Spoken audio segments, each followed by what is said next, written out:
ఈ రోజు ఎవరెవరైతే పోలీసులు, ఎవరెవరైతే అధికారులు, ఎవరెవరైతే మిమ్మల్ని ఇబ్బందులు పెట్టారో అందరి పేర్లు నోట్ చేసుకోండి. నేను చెప్తా ఉన్నా, మీరు నోట్ చేసుకోండి.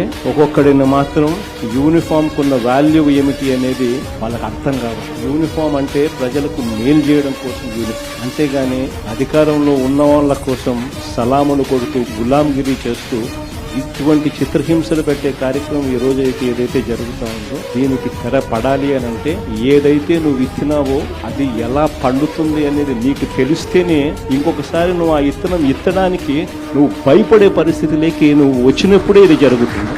కాబట్టి ఈసారి మాత్రం ఖచ్చితంగా మెసేజ్ ఖచ్చితంగా పోతుంది. ఎవడెవడైతే వైఎస్ఆర్సీపీ కార్యకర్తను ఎవడెవడైతే ఇబ్బంది పెట్టాడో వాళ్ళందరినీ కూడా చూస్తూ ఊరుకోము.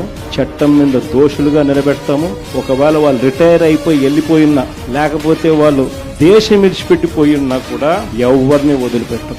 సప్త సముద్రాల అవతలున్నా కూడా ఒకరిని కూడా పిలిపించే కార్యక్రమం చేస్తాం. పిలిపించిన తర్వాత సినిమా మామూలుగా ఉండదు. సినిమా మాత్రం అదో లెవెల్లో ఉంటుంది. సినిమా మాత్రం